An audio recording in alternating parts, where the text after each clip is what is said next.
Ya, kursi bacawa pres Ganjar Pranowo belum juga terisi, padahal sejumlah nama juga kian disorot publik.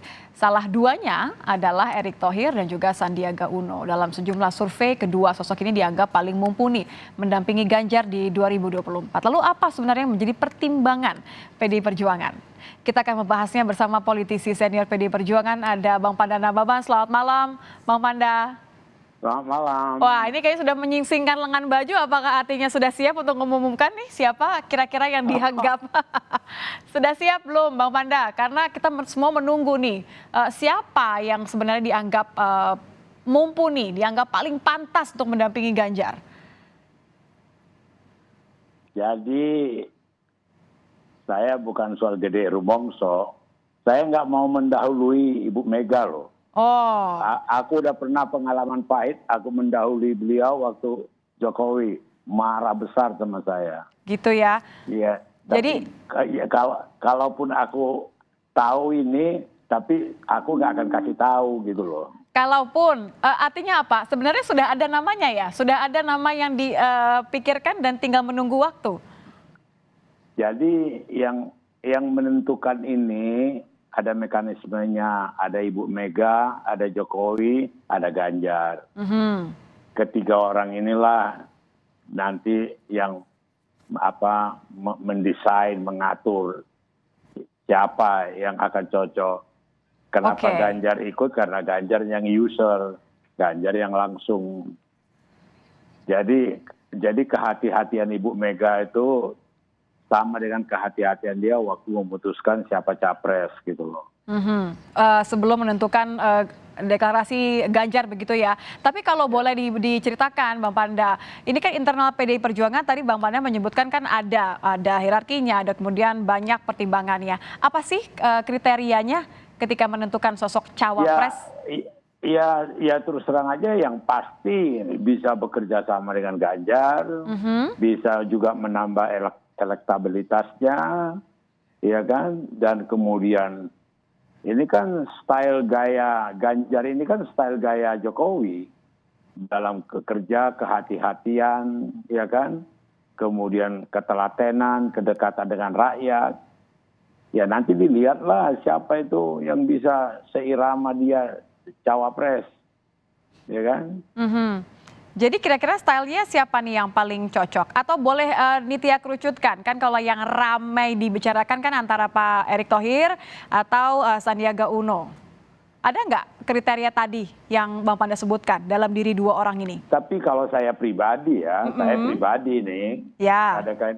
saya pribadi seperti Sandiaga Uno, dia kan punya latar belakang bersama Prabowo, ya kan? Dan kemudian bukan itu saja, mereka juga dulu sangat dicatat oleh sejarah bahwa mereka itu sangat toleran, sangat tidak terlampau kritis terhadap gerakan-gerakan yang mengapakan politik identitas, ya kan? Jadi maksudnya Kemudian, bukan sesuatu yang dicari oleh PDI Perjuangan untuk mendampingi Ganjar gitu? saya pikir Sandiaga Uno kalau menurut pendapatku ya berat lah. Ya, artinya dia punya latar belakang berkompromi dengan cara-cara yang digunakan dengan radikal, politik identitas. Itu satu catatan penting, itu sama dengan dia juga toleran waktu di DKI. Oke. 2 kali disebutnya kan.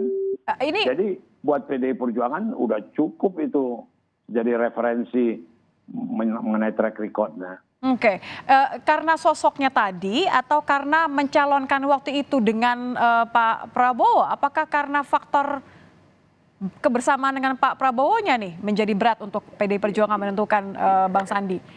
Itu kebersamaan itu kan dalam totalitasnya. Kalau kebersamaan pada waktu itu kan dalam totalitasnya, dalam langkah politik, bukan bersama seperti arisan, kan bukan. Gitu. Oke. Jadi potensinya kecil ya, berat ya? Ya kecil lah kalau untuk dia. Padahal sudah koalisi loh Bang Panda, P3 sudah ngikut koalisi PDI loh. Enggak juga, P3 juga nggak pernah terbuka mengapakan itu. Apa iya? Setahu aku belum ada yang definitif dari P3. Gitu Jadi loh. jadi Dan pertimbangan dan P3. waktu yang saya tahu, waktu mereka awal-awal P3 dengan PDI Perjuangan, ketua P3 mencoba membicarakan itu ke Ibu. Ibu mengatakan nanti aja itu kita bicarakan, bukan sekarang, gitu loh. Oke. Jadi belum ada yang secara konkret dari P3 siapa gitu loh. Oke, jadi kalau Sandi nampaknya menurut pribadi Bang Panda nih ya, karena tidak mau klaim atas nama PDI Perjuangan, Sandi nampaknya berat. Kalau Erick Thohir lebih Dan tinggi. juga mengenai Sandi itu juga harus ada klarifikasi yang beredar video dari ibunya Edward Suryadijaya, itu ibunya yang sepuh itu, ya kan, mengenai bagaimana perilaku Sandiaga Uno waktu dibikin jadi anak angkatnya gitu loh. Itu nggak sederhana itu gitu loh. Oke, ada banyak faktor ya. Kalau Erick Thohir bagaimana, Bang Panda? Kalau Erick Thohir saya lihat dalam hal ini sederhana aja. Dia pernah jadi ketua tim TKD, tim kampanye TKN, tim kampanye nasional, ya kan? Dia sebagai ketua tim kampanye itu yang waktu itu sekretarisnya Hasto, bendaharanya Trenggono, kita kan udah lihat reputasi mereka, ya kan? Bagaimana TKN itu sukses berhasil. Nah kemudian juga kalau lihat secara netral aja ya, seperti Erick, waktu ini tondo-tondo, waktu dia diminta Jokowi menjadi ketua panitia pernikahan anaknya. No, itu tondo-tondo kalau direstui begitu? Iya, tondo-tondo lah. Aku kan belajar Jawa juga, gitu loh. Dan itu kan tondo-tondo. Iya, iya. Artinya, maksud saya kedekatan dia beda dengan Sandiaga Uno, gitu loh. Oke. Dan di samping itu, lihatlah waktu itu kemudian Asian Games, lihatlah diberikan kepercayaan apa kepada dia dan dia lakukan. Terakhir dipuji karena PSSI membaik katanya. Iya, artinya ada hal-hal yang secara ini natural, dekat dengan PDI Perjuangan, dekat juga dengan dekat Jokowi gitu loh. Jadi itu semua tanda-tandanya sepertinya Erick lebih berpeluang untuk mendampingi Ganjar, Bang Panda? Itu aku nggak tahu. Itu nggak nyampe pengetahuanku ke situ. Oh, tapi tadi dibilang kata itu adalah tondo-tondo. Iya, kan mau tondo-tondo, tapi bukan langsung kesimpulan gitu. Iya. Yang mengambil kesimpulan ini ada lagi hierarkis, di atas langit ada langit. Gitu. Oke. Kalau dilihat dari elektabilitas, Bang Panda, ini kira-kira kalau dari sebuah pujian, dari semua nampak kepercayaan dan tondo-tondo yang lain, sepertinya mampu nggak kemudian membantu elektabilitas Ganjar nanti? Jadi gini ya, kalau bicara mengenai elektabilitas, kita lihat dulu Ganjar baru 3 bulan yang lalu dideklarasikan. Anies Baswedan sudah 9 bulan yang lalu. Kemudian Prabowo 10 bulan yang lalu. Lihatlah hasilnya kayak apa. Ini Ganjar baru 3 bulan loh. Elektabilitas. Kemudian yang mengejutkan ada pragmatisme kampanye yang dilakukan oleh Prabowo. Yaitu apa? Menggandeng Jokowi. Balihonya besar bersama Jokowi. Jadi sepertinya terkatrol lah dia karena kedekatannya dengan Jokowi. Artinya gitu. Siapapun nanti cawapresnya harus sesuai dengan resunya Jokowi juga, begitu Bang? Loh, enggak juga. Itu saya pikir Jokowi tidak ada kait-berkait kepresidenannya. Kalau sebagai kader PDI Perjuangan atau istilahnya Ibu Mega, kader yang terbaik sekarang ini di PDI Perjuangan adalah Jokowi. Ya, dia juga berhak untuk bersuara mendampingi Ibu Mega dalam mengambil pilihan wapresnya siapa, gitu loh. Oke. Jadi kalau dilihat dalam kondisi sekarang, terlepas dari elektabilitas karena ini baru deklarasi dibandingkan dengan 2 baca pres yang lain, saya balik lagi nih, saya ingin dengar, apakah Erick Thohir memiliki peluang yang lebih besar kalau dipasangkan dengan Ganjar Pranowo, Bang Panda? Kalau lihat tondo-tondo tadi ya orang akan bisa berkesimpulan itu tanda-tanda peluang besar gitu loh. Tapi kan saya kan juga harus ada disiplin sebagai orang partai. Saya nggak mau mendahului ketua umumku dong. Ya. Enggak, Pak Mali gitu loh. Sabar nunggu ya, tapi jangan kelamaan sampai Oktober dong. Oh, enggak juga. Ya, coba lihat yang saya katakan tadi. Anies itu udah 9 bulan.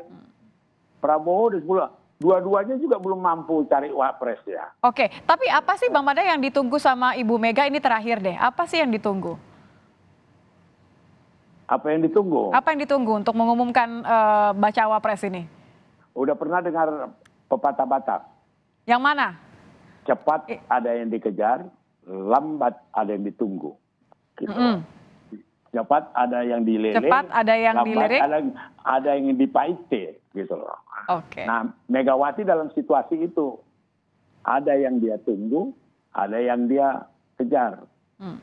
Jadi saya pikir kita juga tidak dalam pressure ditekan oleh satu situasi untuk menjadi tidak tenang memilih siapa. Oke.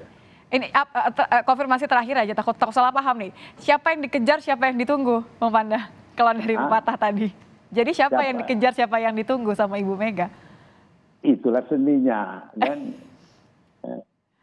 siapa yang ditunggu, siapa yang dikejar. Itu kan menjawab pertanyaanmu. Ya kan, kenapa kau kejar-kejar aku gitu loh. Oke, berarti harus menunggu dan harus mengejar gitu ya. Tapi bukan, namanya yang dua tadi atau ada nama yang lain? Sama yang dikatakan oleh Puan itu, menghendaki wapres yang kriterianya seperti yang disampaikan oleh Puan, ya kan? Mengenai diharapkan wapres itu yang bisa bekerja sama, bisa menjadi apa dan segala macam. Ya, visi misi dan langgeng ya? Iya, itu sangat strategis sekali gitu loh. Oke. Ya. Dan itu tidak mudah. Pasti tidak mudah untuk menentukan dengan berbagai pertimbangan. Terima kasih Mbak Mada sudah bergabung bersama kami di Kompas Malam. Kita tunggu tondo-tondo yang lain. Selamat malam Mbak Mada. Malam.